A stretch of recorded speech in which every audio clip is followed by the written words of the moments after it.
Hey friends, welcome back to my channel. इस video में हम चैप्टर 3 ऑफ फर्स्ट फ्लाइट का हम चैप्टर 3 पढ़ेंगे, हिज फर्स्ट फ्लाइट। इसके पार्ट 2 है, हम पार्ट 1 कवर करेंगे। तो बेसिकली हम इस चैप्टर में एक सीगर के बारे में पढ़ेंगे। सीगर की फैमिली में कितने मेंबर्स थे? उसके 2 ब्रदर्स थे, 1 सिस्टर थी और उसके पेरेंट्स थे। सीगर को उड़ने से बहुत डर लगता था और उसके जो ब्रदर सिस्टर है वो उड़ना सीख गए थे, जबकि उनकी ब्रदर सिस्टर के विंग सीगल से छोटे थे। तो भी when he had taken a little run forward to the brink of the ledge क्या होता है? ये लैज है जहाँ पे सीगल, जो छोटा सा पक्षी है सीगल, वो खड़ा है, ये लैज है। तो ब्रिंक मतलब लैज के किनारे पे, ये लैज के किनारे पे आया भागते हुए उड़ने के लिए, लेकिन वो एकदम से आगे आके रुक गया, उसे बहुत डर लगने लग गया। He felt certain that his wings would never support him. उसे ये सोचने लगा कि मेरे पंख मेरे को सपोर्ट ही नहीं करेंगे तो मैं तो गिर जाऊंगा, ऐसे ऐसे सोचने लग गया। So he landed the had and run away back to the little hole under the ledge where he slept at night। तो दोबारा पीछे चले गया और जो लेज है उसके नीचे एक छोटा सा होल बना हुआ है, वो जाके वहाँ पे बैठ गया जहाँ पे वो सोता है। His parents started calling him, upgrading him and threatening that तो उसके पेरेंट्स उसे डराने लग गए, धमकाने लग गए कि अगर हमें वो ज्वाइन नहीं करेगा तो हम उसे लैज पे स्टार्व नहीं करेंगे, हम उसे खाना ला के नहीं देंगे लैज पे। For 24 hours nobody come near him. His parents working with brothers and sisters perfecting the art of flying। तो 24 आवर्स हो गए थे, पूरा एक दिन हो गया था, कोई उसके पास नहीं आया। उसके ब्रदर सिस्टर जो है वो एकदम फ्लाई कर रहे थे, अच्छे से परफेक्ट हो गए थे फ्लाइंग में, और जो उनके पेरेंट्स थे उन्हें सिखा रहे थे कि अपना खुद का खाना फ़िश कैसे पकड़ते हैं। और जो बड़ा ब्रदर था, ओल्डर ब्रदर, उसने अपनी पहली मछली यानी पहला खाना खुद के लिए पकड़ लिया। And all the morning the whole family had walked about on the big plateau midway down the opposite cliff, taunting him with his cowardice। जो अगले दिन सुबह मॉर्निंग में उसकी फैमिली कहाँ पर जाने वाली थी? एक बिग प्लेट्यू में जाने वाली थी। The sun was going to set. He felt more heat because he had not eaten anything since previous night। उसे ज़्यादा गर्मी लगने लगी क्योंकि उसने कुछ भी नहीं खाया था, पूरा एक दिन हो गया।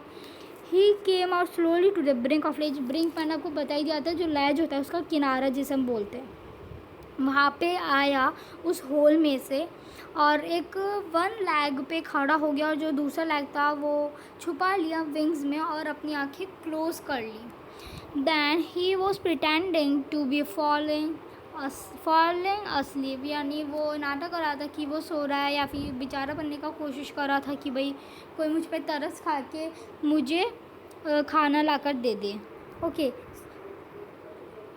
Still they look no notice of him. वहाँ से कोई भी नोटिस नहीं आया। उसने देखा कि उसके 2 ब्रदर्स और सिस्टर्स जो है वो सो रहे थे प्लेट्यू पे। उसके फादर्स अपने फेदर को मेंटेन कर रहे थे, केवल उसकी मामा उसके तरफ देख रही थी, जो कि कहाँ पर थी? Standing on a little high hump on the plate. What she is doing? She tore a piece of fish and that lay at her feet and then scraped each side of her beak on the rock। वो क्या कर रही थी? उसके मुंह में एक fish का टुकड़ा था और वो अपनी चोंच को, जो रॉक को होता है ना, पत्थर, उस पर स्क्रैप कर रही थी ताकि उसकी जो चोंच है, बीक है, वो शार्प बन जाए। नाउ उसे पता है सीगल को कि भाई मेरी मम्मा मेरे पास देख रही है, मेरी तरफ देख रही है, तो वो बोला कि गा गा गा। He cried to bring him food. गा गा गा बोला चिड़िया की भाषा में बेसिकली, जिसका मतलब होता है कि प्लीज़ मेरे को खाना दे दो। ग को आहा, यानी कि मदर ने दोबारा रिप्लाई किया इन अ डेरिसिवली मैनर। डेरिसिवली मैनर मतलब ऐसा शो करना कि वो स्टूपिड है, ऐसे टाइप। तो हिज मदर एक took a piece of fish and moved towards seagull. उसकी मम्मा ने एक फिश लिया और उसकी तरफ गई. Come to the brink of ledge to get okay. तो उसकी मम्मा उसकी मम्मा गई सीगल के पास कि उसे खाना देने क्या करने, वो तो उसको पता, अब हम आगे पढ़ेंगे, है ना. तो सीगल है वो आगे आगे थोड़ा ब्रिंक पे आ गया, किनारे पे आ गया कि भाई वो अच्छे से फूड कैच कर ले. नियर में आ गया, मतलब पास आ गया. So he take food easily but suddenly his mother went opposite to him. वो इधर आ रही थी, इधर से दोबारा मुड़ के इधर चले गई. ओके तो वो आश्चर्यचकित हो गया, शॉक रह गया. He fell outwards and downwards. Then he felt his wings spread outwards.